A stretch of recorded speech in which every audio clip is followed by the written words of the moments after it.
I have to do the thing. Okay. Do. Crime time. With my bestie. I'm Jess Vanstack, and this is Anna Riches, and we are Crime Time with a Bestie. Hi, Bestie. Hi, bestie.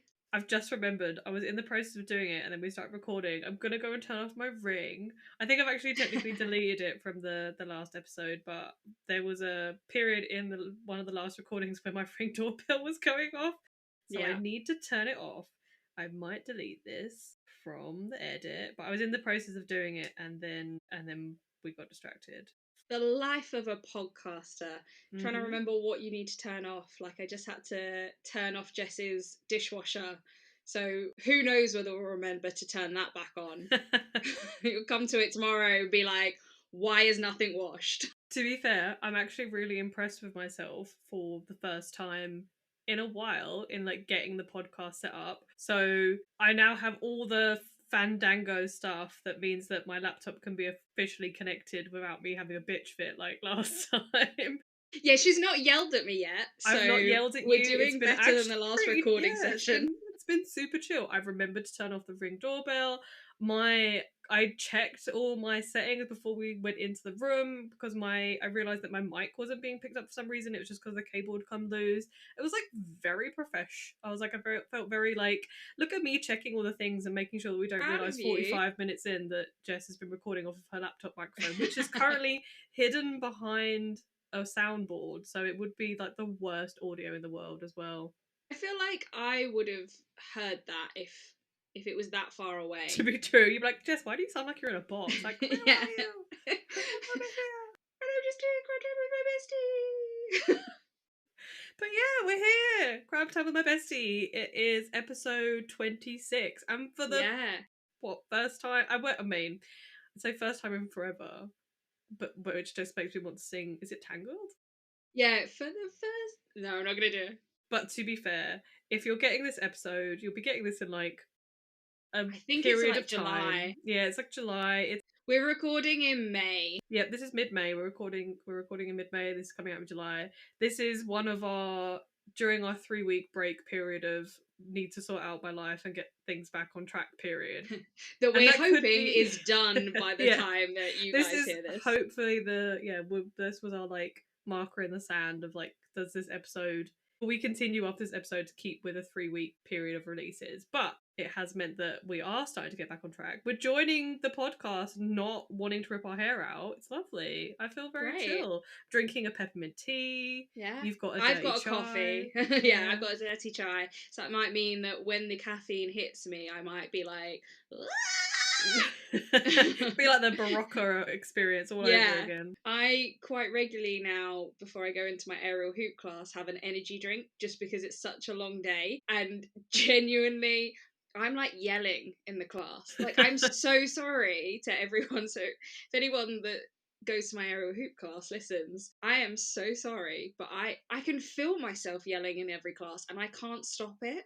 It's just like, I just... abundance of energy. Yeah, I just bulldoze straight past being... Because caffeine doesn't super wake me up until it's like a switch and then I'm like...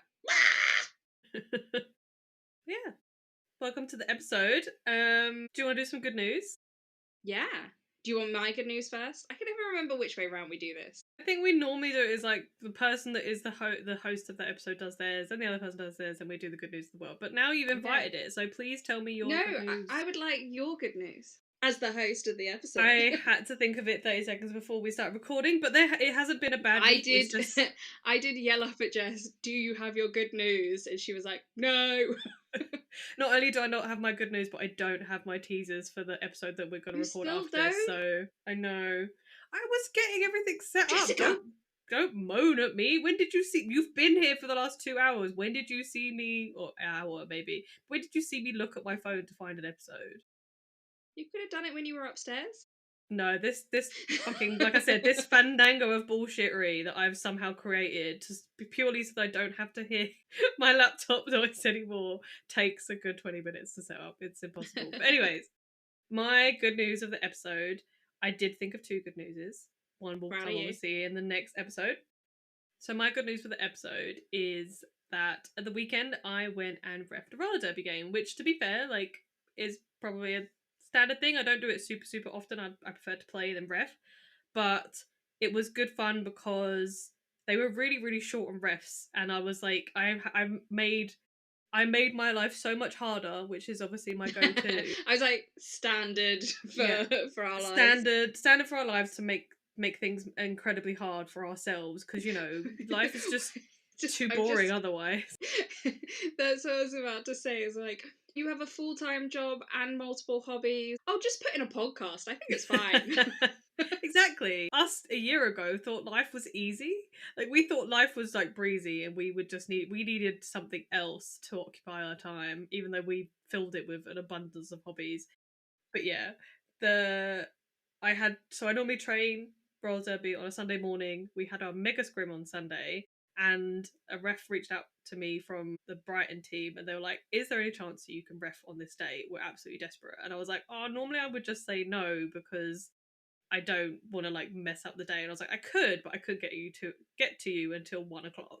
And they were like, "Yeah, that'll work."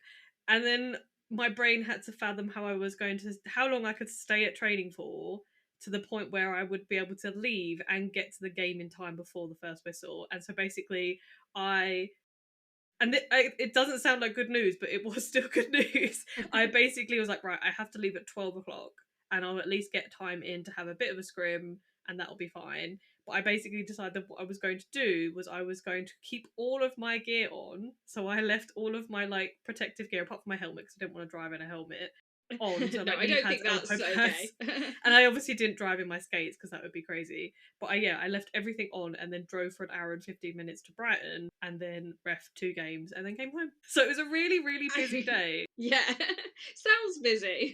Yeah, but I felt, and I know I shouldn't be like all braggy about it, but it was, when you have those moments where you're like, I'm glad that I made the effort, because they would have Yeah, been so short of referees that it would have actually been kind of dangerous, because they didn't technically yeah, have enough to. And it was obviously a game, and not just for like fun, like closed door stuff where you're just sort of like there for fun, having a practice isn't too bad. But this was like, people had obviously travelled to come and watch, and yeah, so I was very glad that I made it work and made the effort. But it meant for a very busy day, but it still felt like good news, and I I do was gonna enjoy say reffing. it's still a good day. It can be busy and good, and you can come away from it tired, and that's still good. That's still a good day. Yeah, it was a good day. I enjoyed. I had Well, good fun. I'm glad. I'm proud of you. Yeah, and like I Look said, at I you, enjoy boss, reffing. boss bitch. I am a boss bitch. Look at me go. But yes, thank you very much. And what is your good news? I don't know why I said thank you. What's wrong with me? I don't. Do we normally say thank? I don't know. What do We we? don't How do normally we do? say thank How do you. we I think do this no. podcast? But yeah, do you have your good news of the episode? I do have my good news of the episode. My good news is quite silly. It's so small, but that works. My good news is that a few years ago, starts off not sounding so great, but a few years ago I had to be in hospital and I had to take out all of my piercings in my ears because I was having like a scan or something, and I just never put them back in, and I was really sad because I can't get any more piercings because of reasons. And this week, for some reason, I decided to try and see if those piercings were still open, and What? they are. No It's way! been I like didn't even 4 see years. them. Are they Yeah, I'll show loads? you. No, it's so the rook piercing. No way. I feel like Yeah, that should have and closed. my 4 years. Daylith piercing Oh, is as well. Yeah, oh, fair but play. only with really thin like jewelry. So I've had I to buy suppose like if extra you, thin jewelry, and then I was wondering if I maybe make it slightly thicker yeah, like a gradually. stretch. Yeah, I Yeah. don't know Oh, if that's that really works in cool. cartilage, but I'm gonna try it and see. But yeah, they were still. I mean, don't get me wrong, it hurt a bit to get them through, but they were still open, and I was like, That's "Fuck yeah!" impressive. I mean, I suppose maybe because it's cartilage. I don't know enough about the Maybe. body No, and I how don't. how things heal over. Like, technically, I still have a teeny tiny like mark where my belly bar used to be, and I've always wondered whether something would go through it again, but I don't think it would. Try it.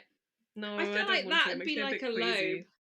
You think if like would have Yeah, I healed? feel like it. No, I don't know. Lobes stay open quite a while as well. That's true. But that is impressive. 4 years. I know, right?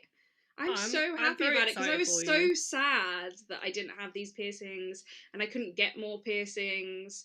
So I was like, oh, like I want more, but I'm not allowed them. Now it feels like I've got them again. Because I have. I have to check as well, because obviously, like I mentioned earlier, you've been here for about an hour. Like, we had dinner together. Did you specifically? I feel like it normally for you as a person, you'd walk through and you'd be like, "Oh my god, guess what? My piercings." Like, did you save the information because you knew it was going to be your good news? A little bit, yeah. Because I feel like if it was just a normal day of friendship, you would have either messaged me to tell me, or you would have like run in, and the first thing you would be like, "Look at my ears! I have all my piercings still in." To be fair, I did text my mum when I did it. My mum and my sister, I was like, "Oh my god, it's still open!" You mean you didn't? You told your mum before you told me? I mean, that's completely a normal reaction to have. I feel like most people will go to their mums first before their best friend, but I'm a bit like, I normally text you both simultaneously. just like select forward. I think I have done that before. Can't even be able to, and like, or you're like, I have done this before, sadly, where I want to send the same message to the same person, but I've started the message with their name, so I just copy and paste it and then change the name. Yeah. Like, oh, I can't be asked to rewrite it. I'm sorry. I do love you, but I don't love you enough for the effort involved. You mean you did that to me? You haven't written out the message again? How rude. Don't remember, actually. I don't know if I've ever done it with you, but I've definitely done it with other friends, and definitely with work. I feel like the work is the worst one, Oh, because yeah. it's like, I need this person to do this thing. I also need this other person to do the same thing. The same thing, just do it. Sometimes I just put them in a group, so I just have to send it once. Nice. But yeah. So I will show you in between the recordings. Nice. To be fair, I forgot to tell you as I came in, I forgot that that was going to be my good news, but... At least you had good news. But anyways, I do have my good news of the world that was already prepared. I got that ready. And normally I don't do this. Normally I just copy the website. I've even copied the section of the article so that I can just read it. I'm so prepared today. Oh my god, you were I like know. smashing it. You were like professional. No, we can keep saying it. I don't think it's ever going to be true. I've decided to become delusional, and I think if we say things enough, they will become true. We're manifesting the professionalism. Yeah. Or just that everyone loves our unprofessionalism and we get super famous and we get a bunch of money. But again, it's probably not the worst podcast setup in the world, but I've currently got like a bit of cardboard that's like haphazardly like shoved back behind the screen that I've got in the place, and my husband's locked in the bedroom. Like, it's probably the most unprofessional podcast. You're downstairs locked in the living room with the cat. Yeah. Everyone's got to stop. Sorry, I could feel myself breathe, and then I was like, she's gonna have to edit that out. Did you yourself? Did you? No, I'm gonna keep this whole section and make you feel really awkward. I'm gonna even keep the original just so that it's there. For listeners, I breathe really loudly apparently, and hopefully we've edited it out of every other episode. But for this one, Jess might keep it in, and every time I'm about to start a statement, I was just gonna say it was just gonna be that one example, but now you said it, I'm gonna be no, a please bitch. don't put it in for the whole episode. Please don't put it in for the whole episode. I don't like it. To be fair, you do a pass edit after me anyway, so you'd go through and you delete it as well. Yeah, so I would. never mind. My point was gonna be that everyone has to start somewhere, and there's no point in putting loads of money into something if you're not gonna like it. So, yes, we could have rented podcast suites, but it's hard enough trying to organise us as it is, let alone trying to organise us go probably to London, because I don't think there's any podcast like studios near us. There's probably like somewhere like we've got like a box park kind of equivalent, but it's offices. I feel like you could rent an office and then turn it into a sound room sort of thing. Yeah, but again, money. yeah, true. I was gonna say that is also another thing. There is probably somebody out there that is like, I'm gonna make a podcast, and then they've gone and like bought a whole set of serious setup, but they probably have the money to start with. As we've proven in the previous episode, my mic came off Facebook Marketplace. Your mic came from a dodgy kid at a pump track. Exactly. We do not have the luxuries of professional podcasting studios. Well, we've got to spend all our money on our thousands of hobbies. True. Yours is becoming... I don't think we have time. That can be next episode. You've got enough hobbies to keep a lot of people busy for a long, long time, and you're trying to cram it in multiple times in a week. So I mean, depression can't hit a moving target, right? I shouldn't laugh. I need to clarify. I feel like people are going to think I'm a bad person for the fact that I've just laughed at She you is a bad person. for saying depression is a moving target, and I cackled like a Can't hit a fucking crazy moving person. target. What did I say? Can hit a moving target. I suppose. No, we're trying to avoid it by like, as long as I'm always in a hobby, those bad thoughts can't get in there, right? You Because just won't I'm have to. too busy thinking about how not to fall off of a hoop. Yeah. Don't have time to think about have an existential crisis. Exactly. But yes, I'm not going to skip past it, but I am also going to skip past it because we've been here for 18 minutes. Yeah. And I love you so much, Bestie. I will check in on you in a different time. Would you like the good news of the world? I'm probably fine. Yes, I would like the good news of the world. To be fair, it's kind of like a bit of a weird one now as well because it's a...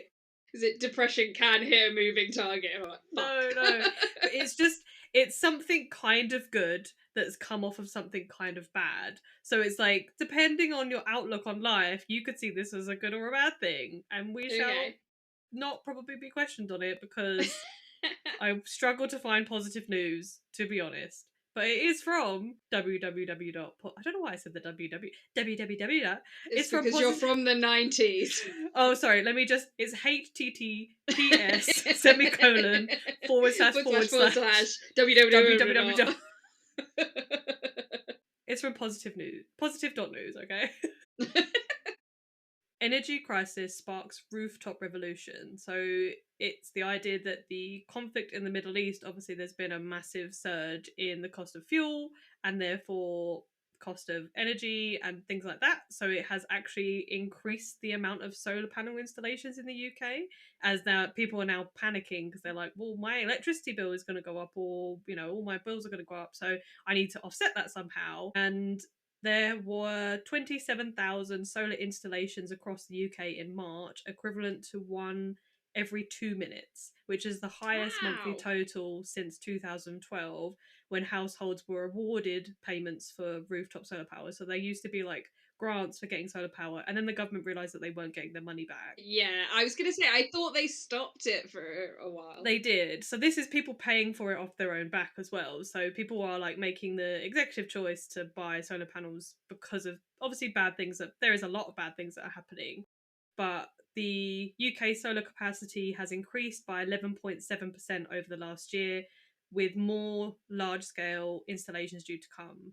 So it doesn't specifically say whether that's like from just the houses or in general, because obviously I think the UK, like the government's doing stuff as well. And then the Energy Secretary Ed Miliband said that 2 million UK households now have rooftop solar, helping families weather global energy shocks, bringing bills down and getting Britain off the fossil fuel roller coaster. So I like renewables, and I think renewables are great. And I was like, do you know what? As much as like it's the reasoning for it is obviously very, very bad. We don't want, conflict anywhere. Yeah. And obviously like bills being astronomically high is not great. Yeah. But I just thought, do you know what? That's a little bit of it's a good nice outcome thing. in a bad situation. Exactly. So yeah, I thought it was quite positive. And no, it is positive. And there's no reason for the solar panels not to be around. Yeah, and I think from what I understood it, the reason why the government got rid of their whole grant thing was because solar panels, it was meant to be that they gave you the grant and then you made them money by putting energy back into the grid, because it was like, if your house generates this much energy and you don't use it, obviously the houses don't have like a way of, or some houses, I'm assuming most houses don't have a way of storing that energy very effectively. So then any excess energy that it was created went back into the grid, and then you helped give other power people back to the world, sort of our country rather. So the idea is that obviously the more people that have solar, the more energy that should be just available in general that isn't being generated by fossil fuels. So yes. Yeah, but if everyone has solar panels, then they probably got rid of the grant because nobody needs the extra energy. Yeah, I don't know I couldn't tell you how much. I don't know the statistics of like how much can be generated and how much your house needs to run and blah blah blah. Not in my remit, unfortunately. If I had the money, because solar panels be spenny. Because I think I saw something which was like, oh, if you get solar panels, it will save you like £480 in the year. I was like, yes, but it will take me, with that £480, it will take me like the next 20 years to get that money back. Yeah. Like, I'll pay money now to save money in like 20 years' time. Exactly. So yeah, it is a really good thing, and I am very appreciative of the people that can afford solar panels because it's a My good thing. parents have them. Oh, nice. Fair play. Fancy pants. Yeah, I mean, they were doing a complete like renovation of everything. So I think probably the cost of solar panels was like a drop in the ocean of when they were Yeah, redoing the whole house. and I think as well if you've got the like, not saying that the cost would be the same, but if you've got to retile a whole roof, I'm assuming that's what they did. There's probably like a cost offset of like, oh, it's going to cost us another $4,000, and we get solar panels. You'd Yeah, probably like it probably will outweigh the book cost or whatever. yeah. So yeah, great. Wow, that is good news. Thank you. Yes. Could you remind me of your teasers? Because we recorded a while ago and I have no idea. Yes. I can't remember. I'm going to give all of them because I vaguely remember at the time I'd written down 4, and I Oh, don't I remember think you whether said I did read you all might do 4. 4. I think so. I have a Okay. feeling that you might have been like, I'm not sure if I should read all 4. And I was like, we make the rules. Okay. Well, if I didn't read all 4 before, then surprise, there's 4 teasers. So the teasers were Kidnapping, Hit and Run, Stepfather, and Aliases. I have no recollection. Sorry, I have no recollection. Recollection? Recollection? Yeah, recollection. That's what I'm trying to say. I have no recollection of these. There's a fear that I found them on my phone, and as well as this, the thing I realized when I went to do my research of the case, because I'd obviously found the case and decided on the teasers, but I don't tend to research like extensively into it. I tend to like pick Mm. out things from it to make the teasers, and then I'll do the like full research when I do it. And on my notes, like on my phone, I had 2 sets of teasers, so I'm really worried that I gave different teasers for a different episode. So if those are completely different, surprise! But I'm not changing it now because there's 4 pages of notes and we're sticking with it. Yes. Well, I'm not gonna make you. Can you imagine if I was like, no, do your research now for the other one? I couldn't even tell you what it was. I had to Google my own teasers to find the case because I forgot to say I saved the teasers and forgot to save the actual name of the case. But to be fair, That's the teasers were ridiculous. accurate enough that Google was able to figure out what the case was from it. So I'll take that as a win. So listeners, if you want to try and work out what the cases are, maybe Google the teasers and they might come up. Maybe. Unless it's when we're doing those really, really cryptic ones. That might either help or hinder it. Maybe. Do we normally do triggers and then sources? I can't remember. It has been a while since we Yes, recorded. We do triggers and sources. Okay. So the sure. trigger warnings doesn't matter. Did I say it with enough confidence to begin Yeah. with? Yeah, you did. I don't know if anybody would even notice. Don't know if anyone cares, but we'll just, yeah, we're doing trigger warnings and sources. If that's the wrong way around what we've done in the past, suck it. So, trigger warnings are sexual assault. No, sorry, Oh, I are you okay? was laughing at your suck it, but I'd just taken a sip of coffee. Okay, Don't die, Jesus. do your Right. trigger warnings again. My trigger warnings are, and they're a lot for me, I won't lie. Sexual assault, kidnapping, assault, abduction, child abuse, and child pornography. That is a lot for you. This is dark. I can tell that already. I don't tend to go this dark. It's normally Anna's domain, and I'm like, happy go lucky, sperm in a toothpaste tube, which is a throwback and a half. That was such a good episode. Right. So, my sources are findagrave.com, which I didn't know was a website, Okay. tampabay.com, which is a newspaper, Murderpedia, the Radio Times, Wikipedia, flcourts-media.flcourts.gov, fbi.gov, people.com, and I did something great. I watched a documentary. I'm so proud of you. It was actually, do you know what? I think last episode you listened to a podcast as well. I So did, I branched out.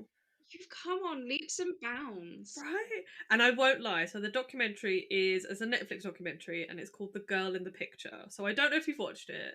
I haven't, but I think it's on my to watch list. If I hadn't have watched this documentary, I think I genuinely would have no content because the amount of like even Murderpedia was actually probably actually was very decent, but the documentary I'll give it to it was so in depth that a lot of the facts that I figured out were, or found out rather, I didn't figure it out. I'm not an investigator. the facts came from a lot from the documentary, and the other sources just mostly backed it up. So yes, thank you Nice. to, I don't actually know who made it, but the documentary people from Netflix who made the girl in the picture. It was very good, and I enjoyed it very much. I'm not gonna. I think again, I've just edited a different episode where I was like, I'm not going to give you a title. I'm not going to give you a title because the names of the people change. So there's no point. I don't want to give anything away. So Okay. we'll just get straight into it. On April 25th, 1990, Tonya Hughes was just shy of her 21st birthday when she was found outside Oklahoma City on the side of the road by 3 passers-by. Believed to have been struck as a part of a hit and run, she was found unconscious with groceries scattered around her. She was rushed to hospital to be treated for severe brain injuries. Her husband, Clarence Hughes, was brought to her, but she sadly passed away from her injuries a few days after she was found. Tanya had a son, Michael Hughes, and he was taken into foster care shortly after her death, as it was flagged by those closest to Tanya as a concern for him to remain with his dad, Clarence. So it was actually one of the women that Tanya worked with that was like, I don't think Michael should stay with Clarence, and we will find out more why. Okay. Yeah, I've just You have remembered so all the many trigger questions. warnings. Yeah. I'm like, oh. Tanya had worked as an exotic dancer at a club called Passions, and one of her best friends at the club, Sharon Parsley, devastated by the loss of her best friend, decided to try and reach out to Tanya's mother, finding her number in the phone book. When she notified her that Tanya had died, she was told that Tanya Hughes had been dead for years, having passed away at 18 months old. And now the woman... I have watched this documentary. Have you watched it? I think so, but I can't really remember the details. But I know this bit, because those last 3 sentences, I was like, as soon as you said she was an exotic dancer, I was like, hang on a minute, this sounds familiar. And I feel like either I've watched it or I've listened to a podcast on it. Like, I don't know the details. It's still going to be a surprise. But I'm like, I have a feeling I know this. It's good, to be fair, and I think it was 2022, maybe 2023, the documentary. So it's not been like such a long period of time that it might not be fresh. And like, I think it was also on my watch list, so I wouldn't be surprised if you watched it. But yes, so obviously the woman that we have been told is Tanya Hughes is now a mystery as to who she is. Michael Hughes, her son, remained in foster care for 4 years, but during this time, his father Clarence attempted to gain custody of him. He was allowed visitation, however, Michael remained cold and distant from Clarence, calling him a mean man. Through the courts, Clarence was made to take a paternity test, and Clarence was found to not be Michael's father, and any parental rights were removed by the courts, and visitation was stopped. That's good, at least. I mean, it's going to get bad, but that bit's good. It's sadly the next paragraph is about to get very sorry. In 1994, Clarence Hughes forced his way into Michael's school in Choctaw. I'm going to say Choctaw? I'm going to guess that it's Choctaw because that's how it's spelled. Oklahoma at gunpoint. He abducted Michael, and at the same time, Clarence also took the school principal, forced him to take his truck, made them drive to a remote location where Clarence handcuffed him to a tree and duct taped his mouth. So the very next sentence, it was bad. It was literally bad. Like, you spoke like way too Far too soon. Clarence Hughes took the truck and disappeared with Michael.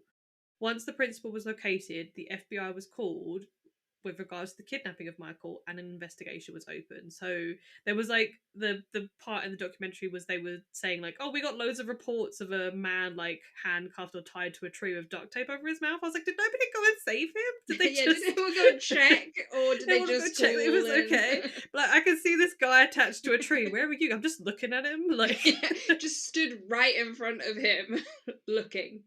But yeah, eventually, obviously, the guy was freed, and thank God. they obviously started the investigation looking for Michael. As part of this FBI investigation, they found that Clarence Hughes had opened a life insurance policy for his now deceased wife, Tanya Hughes, which we all know is murder 101. Yeah. You want to get some money, you open up a life insurance policy, and then you kill them. Yeah, and they're never very patient either. It's like, open up a life insurance policy and then immediately kill them. Like, they're never like, oh, we'll bide some time. So this is obviously in 1994 when Clarence takes Michael. They found that he had tried to claim on the life insurance back in 1990, just after Tanya had died. But they found that he had done it under a different social security number, so one that wasn't registered to somebody called Clarence Hughes, but was instead for someone of the name of Franklin Floyd. And then once they had this piece of information, floodgates opened and everything started to unravel. They're not even that smart, these murderers. No, and like I know that I don't know how easy it is to get a social security number. I feel like it's not that easy in America to get one. Or Yeah, at I least would that's the assume impression I've it's been like given. what do we have? Like a national insurance number? Yeah, because don't you like? I don't know how you could get another one of those. I did see one the other day. Was it somebody online talking about needing to register for one because they were Canadian and they'd moved from Canada to America? But like I still feel like you'd have to Ah, provide all of the details to prove who you were, and I'm guessing yeah, from this, Clarence Hughes was just masquerading as Clarence Hughes and didn't have yeah. any paperwork to say that he was Clarence Hughes. He's just like, oh, that's my name now. And then Unless he got everyone just fake accepted it. paperwork. I don't. Again, I don't know how easy it would be to get fake paperwork. It doesn't specify, to be fair. It doesn't actually say that like he went to that length to disguise his identity, sorry. And obviously, as we know, he tried to claim the life insurance under I mean, a different social he security. did disguise it a bit I because feel like you could just tell anybody that that's your name and they oh just yeah, I wouldn't suppose know. you're not saying sorry. In my head, he had a social security number with his old name and his new name, but that's not No, what you've. it I've doesn't. just filled in No, a no. blank that wasn't there. Just making up stuff about my case now, Jesus. But anyways, so just a reminder, his name is Franklin Floyd. What? Just because I was about to say Franklin Floyd, and I was like, oh gosh, what if we've forgotten that his name isn't Clarence Hughes because we've just been referring to him as Clarence Hughes. But anyways, Franklin Floyd had actually had many aliases. His birth name being Franklin Delano Floyd, but he was also known to have gone by Trenton Davis, Preston Morgan, and of course Clarence Hughes. With this new information on his true identity, they were able to discover the more gruesome elements of his past, including an extensive criminal history. In 1962, he had abducted a girl. He was arrested but escaped. Preceding this, he robbed a bank in 1963 and was arrested again, and this time he spent 10 years in prison. Upon his release, he attacked a woman in 1973. He was arrested but was posted bail and failed to appear in court and had been on the run ever since. So, at the point in which all this And is happening, that's not just going to be the only thing he's done. of course not. Of course not. Not with that many aliases. Like No, who's you making don't like 5 different identities just for exactly. funsies? I can't even remember my own name half the time, let alone other people's like aliases names. I was gonna say you're introducing yourself and you're like, oh, I'm Anna. No, I'm not. Shit, I'm Jessica. No, I'm Margaret. Yeah, that genuinely would be me. I'm like, do you know what? Just don't speak to me. I know one. The FBI began to push for sources on any information on Michael's disappearance, and the story ran heavily in the news, noting that Michael had been the son of Tanya Hughes, who had passed away 4 years earlier. Through these news reports, a high school friend recognised photos of Tanya that were being shown and informed the police that the woman they believed was Tanya Hughes was actually Sharon Marshall. Sharon had fallen pregnant at 16. She had said she would be leaving the state with her dad to put her unborn child up for adoption. Through the investigation, they realised that the person that had been declaring himself to be Tanya's husband, Clarence Hughes, had previously gone by the name Warren Marshall. Therefore, the belief was that Warren Marshall had married his daughter, Sharon Marshall. They had left where they had been living when Sharon was pregnant, both legally changed their names, and with their new identities, got married. Blech, Your blech. face. My face is like it's not a visual medium. My face is just all scrunched up and all like gross. And I did remember this aspect of this case, and I was like, I know this is where this is going, but it still makes me feel incredibly unwell. Yeah. Like anyway, So, just for I thought was a little bit of a tidbit, I suppose. We now know years later that the child that Sharon was pregnant with at the time was actually put up for adoption, and Michael was actually Sharon's second child. So the child that she was pregnant with when she left was not Michael. yeah. Oh, that's actually sorry. That was quite good because I said yes, like I had put that together, and I hadn't. So 2 months after Floyd abducted Michael, he was found and arrested, but Michael was no longer with him. He was later convicted and was given a 52-year federal sentence for his other crimes that he hadn't served, and also for the kidnapping of Michael. So at the point in which they arrest and sentence him, they still haven't found Michael, and Floyd wasn't giving any details as to where he was. Sorry, this might come up. Was Floyd actually Tanya's dad? I'm not going to tell you. Okay. I couldn't remember if he is or if he isn't, and I feel like no, and I feel like there's a reason Maybe from before. maybe leave your brain trail for a moment, because all will be revealed. I'm also very aware that I'm like haven't got much left. Damn, At least and the whole page.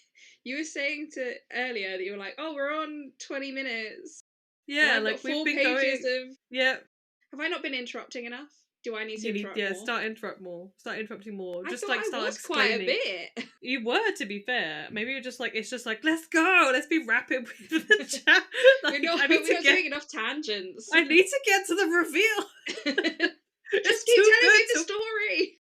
it's too good to The wait. case, sorry, not the story. Obviously, we know. We'll just talk shit at the end. Yeah, no, you can do I don't know where I got to. that. Okay. So yes, Michael at this point is not found, but they still obviously still charge him with the kidnapping, and then obviously all the stuff that he did before as well. 52 years in. Wait, what does that say? 52-year federal sentence. Don't know enough about American court or law to know what federal sentence means. Is that just the same as going to prison? I don't know either. Not a clue.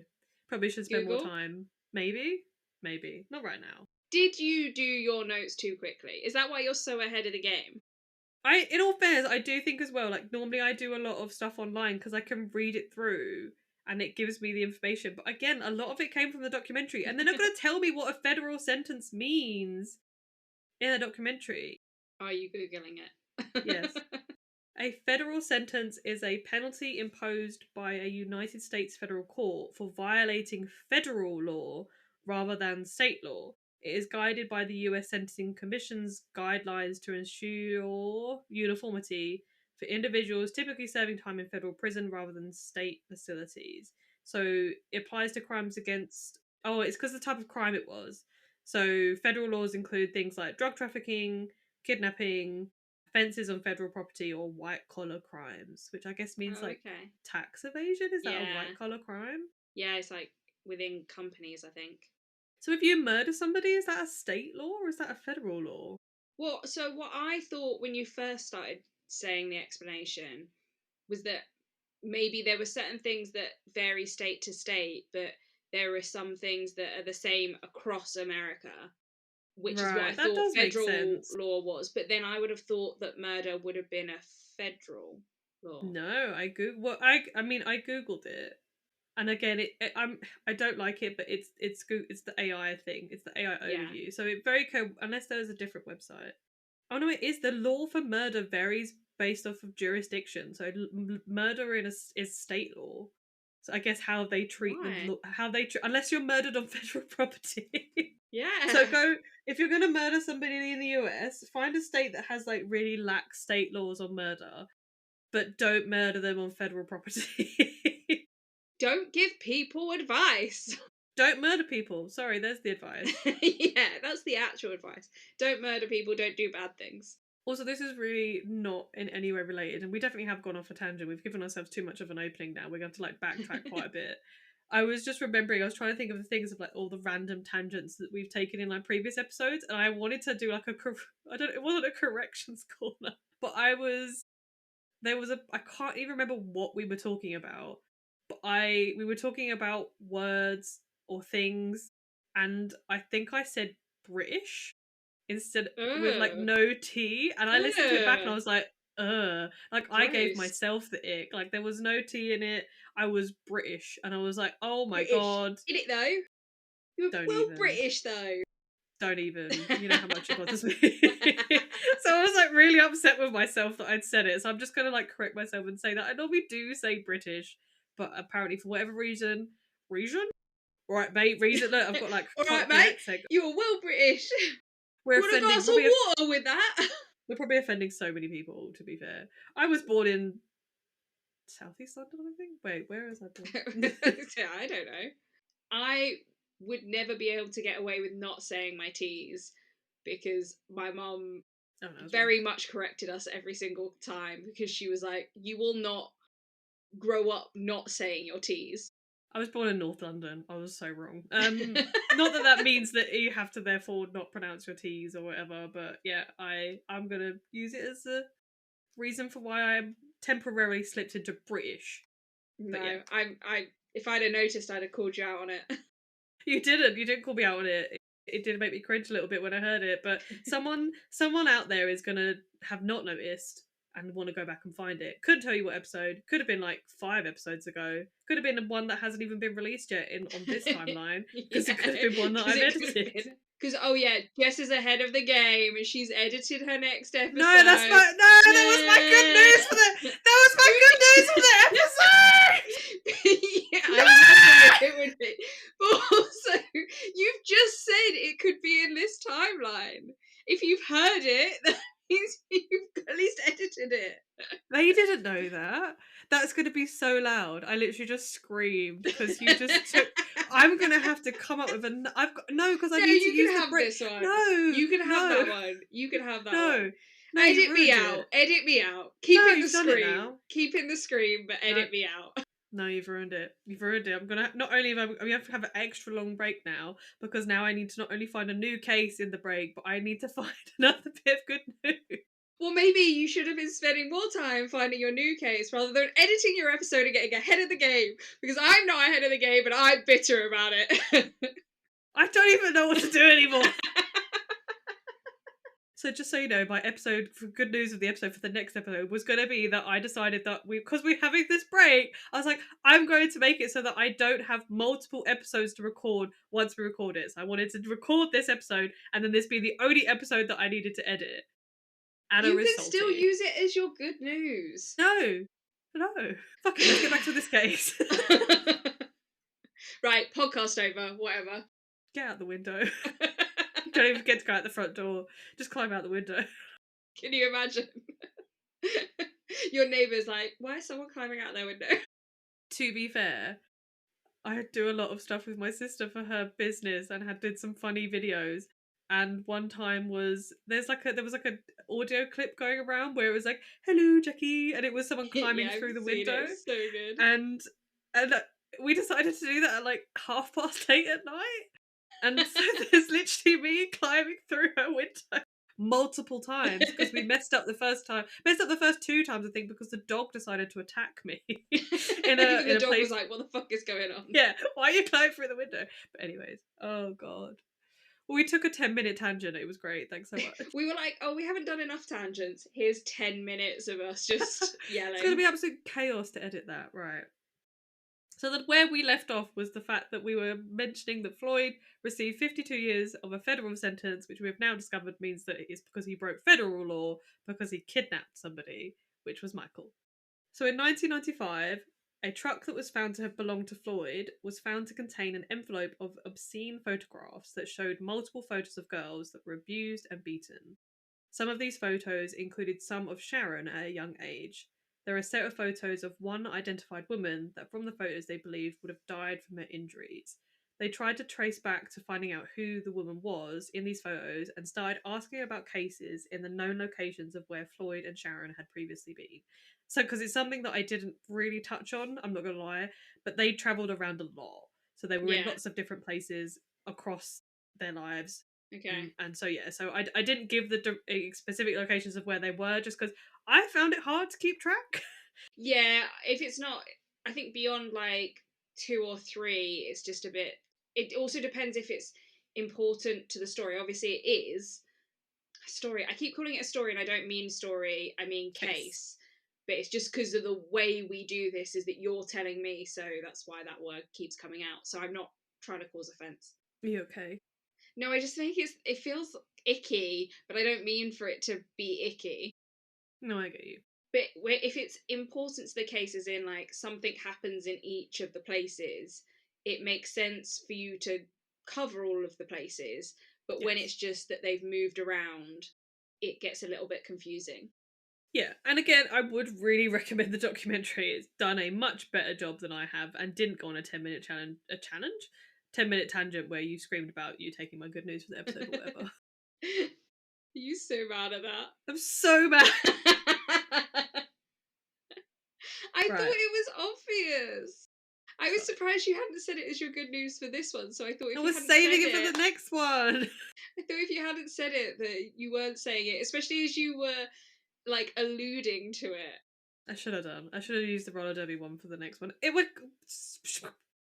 That was me trying to get ourselves back on track so that we just don't continue down this thread. Actually, this episode has 30 minutes of us just arguing about this. It is all meant in jest. I am joking. I don't get. You do though, because you're gonna have to think of another one. But I have given you an out because I've said just use that one. So we could just remind everybody when they listen to the next episode in 3 weeks' time how pissed off I am. And I'm very sorry, my glasses just made a weird like clanking noise because I've taken them off to wipe away my tears. And I'm not crying because She started weeping the second I outed her good news. She's just sobbing in the corner. I just don't know why I cry when I laugh. I mean, I am someone that properly like balls when I laugh. I just don't get it. Like I can just go ha, and then I'm crying. There's probably like some science behind it, like you open up a valve or something when you laugh, or hormone, or a valve. Valve. Is it like the depression coming out? It's like the sprinkler system in your tear ducts when it like it's like quick, don't let it get too happy. Get it out, get it out. Remind it what it's like to be sad. We're not helping anything. What's funny is that we're both wearing glasses today and we're both laugh until we cry people. So it's just a consistent circle of both of us being like, fuck, now I've cried. What it is, and this is gonna sound so stupid, but it's like extra moist today. So it's like I keep wiping and it just doesn't go away. Oh my god. Okay, we can do this. I don't know if I can. We managed to pull back an episode when we did that laughing fit for 3 minutes. I feel like we could pull this one back, maybe. We thing is, what's really bad is we generally left on a really bad point. So we go from like, oh no, we obviously left when we found out that there had been these photos in a truck that was previously found to have been owned by Floyd, and these included photos of Sharon at a young age, as well as a woman that they believed had probably died from her injuries. So they started looking into locations where Farron and Shoyd? That's not right. Come on, Jess. Oh my god. Started looking into locations where Floyd and Sharon had previously been. At the same time as these photos were discovered, there was an open Jane Doe case in Florida. Skeletal remains had been found on the side of the road of Interstate 95.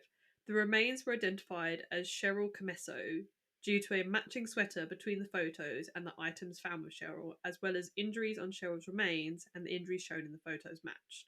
Cheryl had gone missing in 1989, and it came to be found that Cheryl and Sharon had in fact been friends and dancers together at another exotic club. So this is a different club than the one was mentioned earlier. I can't remember the name of it. I tried to find it. They mentioned it in the documentary, and then I missed the point at where I could figure it out. I'm assuming this club is in Florida, and the other club that Sharon was at later on was the Oklahoma one. Yes, exactly. God, I'm remembering things. Well done, me. On the evening when Cheryl had disappeared, a fight had broken out between Cheryl and Floyd in the car park of the exotic club where Cheryl and Sharon had been working.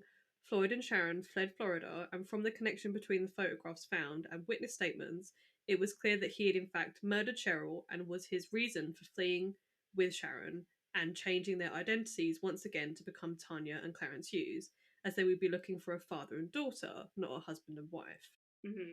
Again, still, ugh. However, in an even crazier turn of However, in an even crazier turn of events, old photos were found of Cheryl and no, there's so many names. However, in an even crazier turn of events, old photos were found of Floyd and Sharon, where they realised that Sharon would have likely been born around 1969 to 1970. And this was because it was a photo of Sharon sitting on Floyd's lap. So they kind of like guessed roughly her age based on how she looked in the photos. Floyd had been in prison until 1972, meaning he couldn't be her biological father.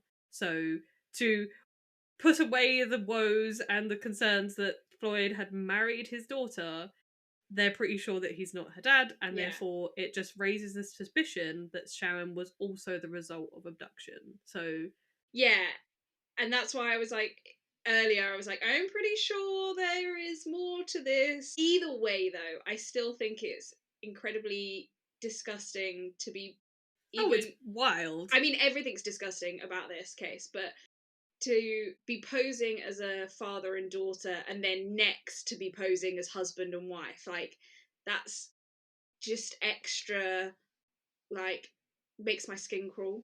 Yeah, and sadly, through witnesses and statements and stuff, it wasn't. Floyd was not good to Sharon, and he did abuse her and did assault her. I'm sorry. The whole case, you can get that from the case. Yeah, and obviously explicit photos and stuff. There was a lot about the relationship. I didn't bring up some of the stuff that did come up in the documentary, but there is more details of like the things that he did, and I just didn't feel like it added anything. An author called Matt Burbeck wrote a book called A Beautiful Child about the case of Sharon Marshall and Tonya Hughes, going into this extreme case of a father marrying his daughter who turned out to have been her abductor, and this man having also kidnapped her child. He wrote the book hoping to eventually find out the true identity of Sharon Marshall. From this, a woman named Megan came forward and stated she was the biological daughter of Sharon Marshall and she had been put up for adoption. And after reading Matt Burbeck's book, wanted to help find out Sharon's true identity because she didn't know either. She just knew. I think she knew. Well, she knew that her name was Sharon Marshall because I think that was the identity that she was using at the time. Are you allowed to know when you get? Are you I think it allowed depends to on know the your type of birth? adoption. Yeah, it depends on the type of the type of adoption. I would have thought that. Well, I think it's because I'm assuming that they would have gone for a fully closed adoption if they want to, because they don't want to get found out. But maybe they didn't. Maybe they didn't. I suppose as well. Like you technically still have your birth mother's name on your birth certificate, unless I guess unless it's like you said, like unless it's a closed adoption, and they I don't know enough about the adoption process. No, I don't either. Using Megan's DNA and confessions from Floyd, they were finally able to reveal the true identity of Sharon Marshall. Frank and Floyd had gone by the another alias, Oh my of God. Brandon. I know, so Genuinely, many. I know, like, how do you keep track? I wouldn't be able to. He'd gone by the alias of Brandon Cleo Williams. He'd married a woman by the name of Sandra Frances Brandenburg, who had 4 children.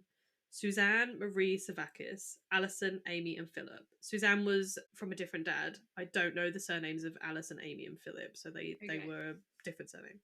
Sandra was arrested and sent to jail for 30 days for writing a bad check, in which time Floyd took Suzanne Sevakis and put Amy and Alison in the care of a local church run social services group. Sandra did attempt to find her other children after her release, but she never found her oldest child, Suzanne, or her youngest child, Philip. She attempted to file kidnapping charges, but was told by local authorities that, as their stepfather, Floyd had a right to take the children, which I just think is ridiculous. No, yeah, I was gonna say, I don't feel like that's right. The law is bad there. Yeah, and it's like something like this. And it's not father, it's stepfather. So he's only their father through marriage. Suzanne is not his child. That's what I mean. And like I'm not saying that you can't become someone's like there is a lot of relationships and a lot of like history of a stepfather taking the role of the dad and like really, you know, stepping up in that case, or becoming the child who they see as their parent. But if you know that he's dropped two of your kids off at social services and she can't find Philip, that And like, he's got a criminal record that's like a yeah, like mile long. there's so many red flags. There's so many red flags, and you just think like that doesn't feel like the same with like when you kids cases are like missing people and they're like, oh no, we can't open a missing person's case for like 24 hours. It's like there's got to be like a Yeah. limit where you look at the situation and go, regardless of him being their stepdad, Something this is is a wrong here. big red flag. Yeah. Yeah. So But saying that, they actually, I suppose just to point rather than just for a point, obviously he's going as Brandon Cleo Williams, so they don't know he has a criminal record at this point, I suppose. I suppose, but I feel like it didn't take much for them to find out he had a criminal record last time. Well, it's only because they knew the social security number that he used to try and claim Tanya's life insurance. They just know him as Brandon Cleo Williams. They don't know him as Franklin Floyd. Will that not come up somewhere else? I guess not, unless there's a reason for them to find it. No, I feel like when you go for a job or something, but then maybe he didn't have a job. I don't know. maybe it doesn't say.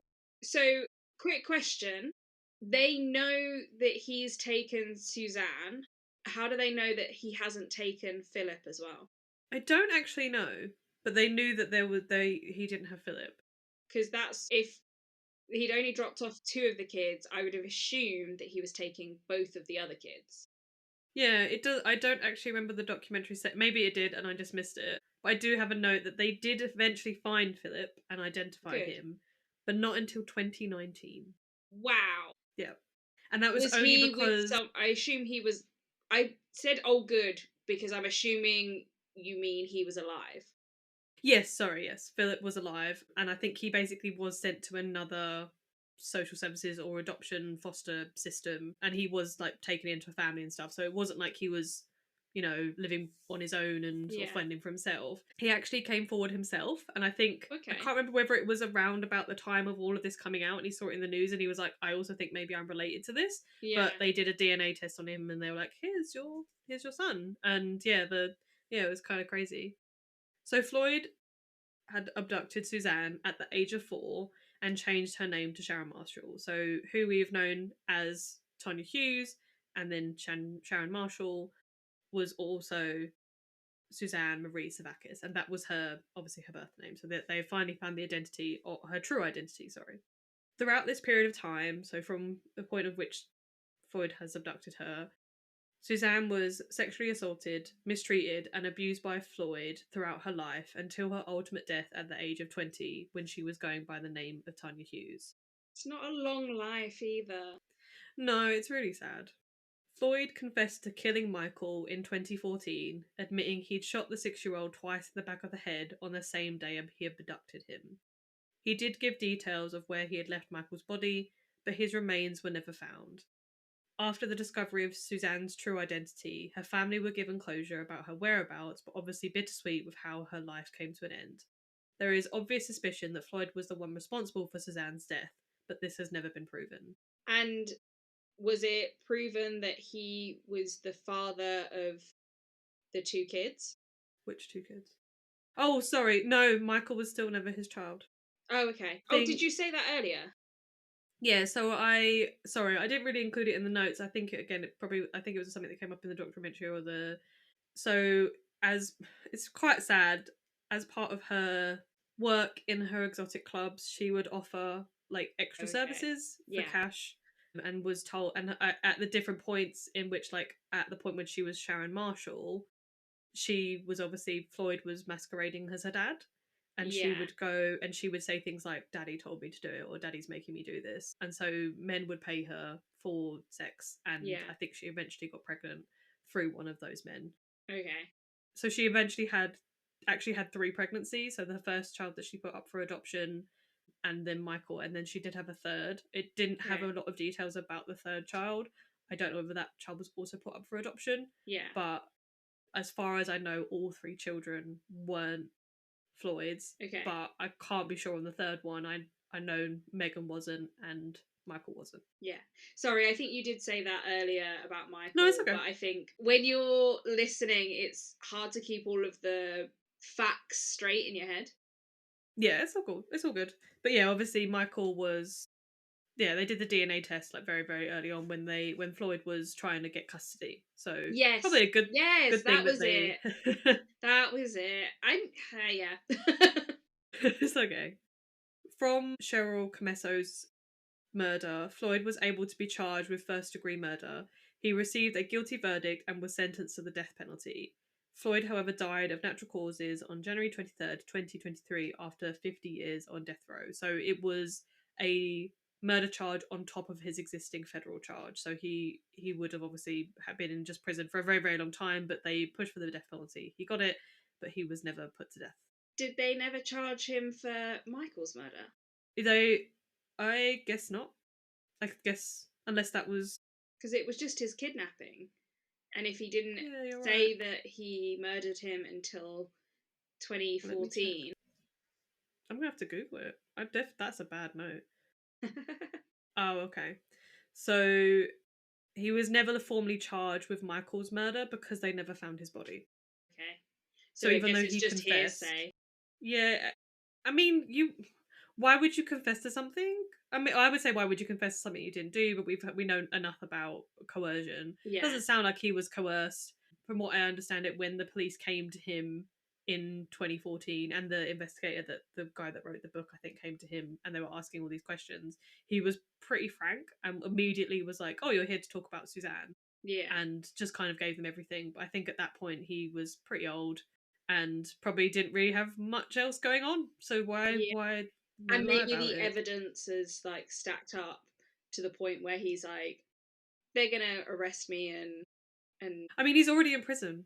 That's the thing. He oh had yeah, 52. sorry, Yeah, yeah. So he like 52-year run off. sentence, and that was back in 1994 or 1995. Sorry, so 50 years from 1995, he still had 30 years of his sentence to go. Yeah. So even if they didn't even if they hadn't charged him with first degree murder for Cheryl Comesso, he would still have been in prison for another 30 years. He just would have, if he was alive at the time his sentence ended, he could have been released. And I don't know his whether if he had parole or anything like that. So I don't know if he could have, in theory, have been released early. But yeah, And death also, penalty how old for. would he have been if he'd like served his whole sentence? Yeah, I don't actually. I didn't care to give him, because he's a horrible human being, Yeah. like a date of birth or anything like that. So I don't actually know his age or at any point or anything like that, because I just don't really care about him. He's a horrible human, and yeah. But I think it was in the 60s, I think you said. it was in 1990, but No, that the case Suzanne was, was but you said something about him Suzanne being was born arrested. in 1969 to You 1970, said and he something was about him being arrested. arrested in like the 60s. Oh yeah, true. Yeah, he was in prison in 1972. No, But yeah, he'd he was in served prison in 10 years. 1972. He'd served 10 years, so that's 62. And he's got to have been at least 18 to be. So you can kind of work it out a little bit. So Yeah, I 62, suppose take away, say, 20 years. he's like 1940 something. So he's got to be in his like 70s, 80s by 2020. Yeah. Which I So, suppose would make sense if he died of natural causes, because he's probably just really fucking and old. then if he'd served his whole like 30-year sentence, Yeah. he'd So be yeah, very, very old. horrible, horrible human. But yes, that is the case of Suzanne Sevakis and her son Michael Hughes with Franklin Delano Floyd. An awful human being. Awful human being. I do wonder how I'm gonna name the episode, because I don't really, if I when it's a case where there's multiple people around it, or there's like a specific person, so like Joanna Dennehy, it was the case of Joanna Dennehy. Mm. Whereas like I feel like he's a horrible person, but most people will refer to it as like, when you search for him you find Franklin Floyd, if that makes sense. But if I put Suzanne Savakis, you immediately know that what her true identity is, if that makes sense. So sorry listeners, but I You may have. could, but it's not. I think by the time the episode comes out, it's okay for it to just be like open ended and you know what the case is because you're going to talk about it in the description anyway. True, very true. But yeah, so yeah, Yeah. that's my case. That was a great case. I have either seen the documentary or heard of this on another podcast, and it is wild. Yeah.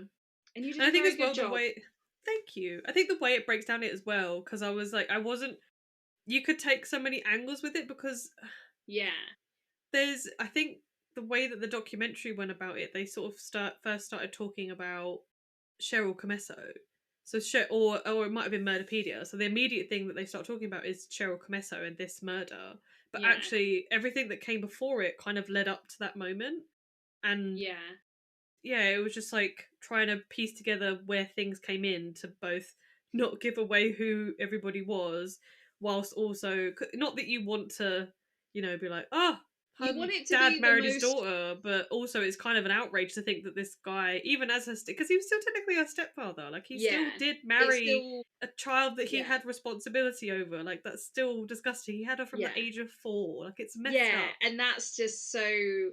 Like, to see someone grow up and then decide that you're gonna. Even if you're just gonna take the excuse of, oh, it was just a cover, you've still done all these horrible things to her, and you've Yeah, still thought about that, and you've still gone through with it, and it's, yeah, yeah, vile in every way. But I think what we're trying to do on this is what everyone does when they're covering things either on a podcast or in a documentary, is try to put it in a way that makes the most logical sense. yeah, And sometimes that's starting with the murders or the abductions, sometimes that's starting somewhere completely different, sometimes that's starting at the end and then working your way back. It just varies from case to case. yep. And we do all our own research. We do all our own Yeah. editing. We do all our own socials. They all know that by I now. know, I know. But it leads into very nicely into, I suppose, our next episode, which do you have your teasers? I do have my teasers. I've just got many, many tabs open. Let me find it. Is this like you've opened tabs, or is this like you've not closed your laptop down and you've got like 35 tabs open from previous doom scrolling or whatever you were looking at? Both. Both Both. is the answer.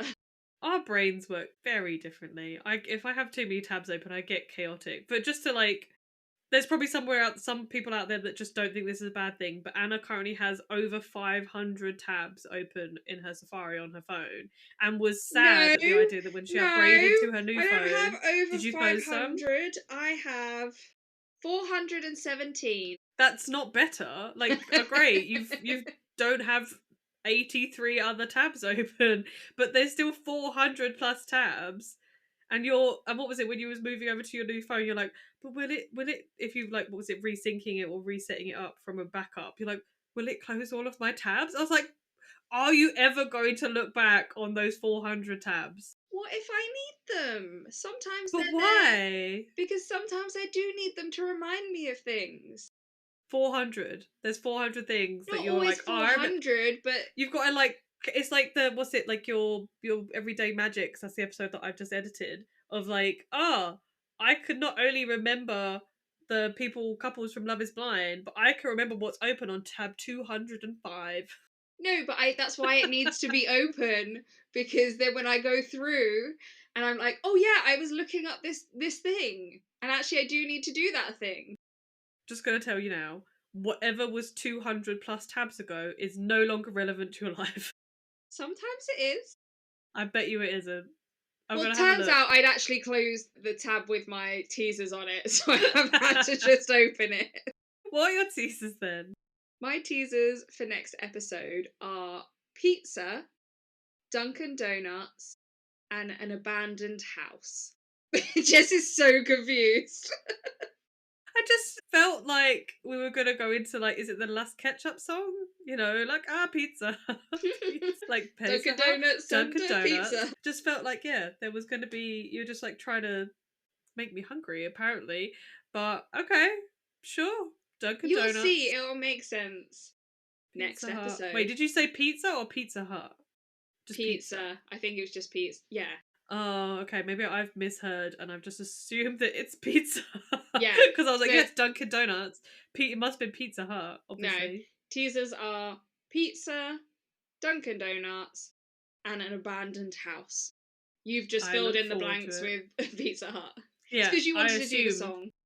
I wanted to do the song, and I assume that because Dunkin' Donuts was mentioned, there must obviously also the other food related item must be pizza. It's not a chain, that other one. Find out that there's like a weird American restaurant called An Abandoned House and everything, and it's just well, they have restaurant murders. the really random one, the White Castle or something. Is that a restaurant? I thought that was a chain, like a fast food chain. I found out today that there was maybe another other day that there was a chain called the Spaghetti House, which apparently had 70 stores in the UK that is now closed down. And I was like, when? Yeah, Where has there been stuff called the Spaghetti House? Not around us. No, but anyways, thank you very much. I like the sound of those teasers, and I'm looking forward to your episode. Thank you. Well, thank you very much for your episode. And you are welcome. This is where we get really awkward again because the script comes out. And if you guys like listening to this episode, you can catch us on Spotify, Apple Podcasts, YouTube, and wherever you get your podcasts. Oh, sorry, just as a side note, when I told my pole instructor about having a podcast, because she was like, "Oh, do you like true crime?" This is just a complete side note. Did you just did you whip out the wherever you get your podcast? So she turned around and she was like, they were talking about true crime, and she was like, "Oh, Anna, do you like true crime?" And I was like, "Well, actually, I do. I've got a true crime podcast." She was like, "Oh my god, where can I listen?" And I was like, "Well, you can listen on Spotify, Apple Podcasts, YouTube, or wherever you get your podcasts." And she was like, "Is that how you say it?" And I was like, yes, that is how we say it. Yes, it is how we say it. Maybe it's probably one of those moments where, same as like, probably could do a recording at the beginning of the episode rather than doing it every time ourselves. We could record it once and add it at the end or at the beginning, sorry. We could also record the end bit. I was going to say, we could, but how would we go every week? Which way round are we doing it? And how awkward we get? Like, very true. And we'd need 2 recordings because we change it up because obviously we take turns. But if you haven't had enough of Anna and me, you can catch us on our socials, where we are Crime Time with My Bestie, and we are on Instagram, TikTok, and Facebook. We are. And what are we down as? I said Crime Time with My Bestie. Oh, did you? Sorry. Yeah, I said it in the wrong order. I mixed it up, alright? I was getting bored. I just wasn't listening. Oh, and then the things that of course, and you also need to like, rate, review, subscribe, comment, download, all of the above, because you need to tell us how much you love us and keep us doing this. Anna needs like not positive affirmation. What is it? Praise affirmation. Yeah, I always need praise, and I need people to tell me that we're doing a good job, and I want to see it. I want to see it with your rating and reviewing.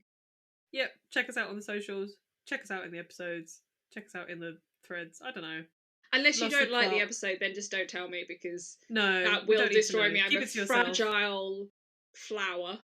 Yep, keep it to yourself. If you don't like us, that's fine. Just depression can only go away when I keep moving, but if you tell me a bad thing, I'm gonna break. So anyway, thanks so much, Bestie. It's been such a good episode. Thank you, Bestie. It's been great. I thank you, Bestie. Found it really interesting. So it was very good. And right. Bye, Bestie. Bye, Bestie. Bye. Bye.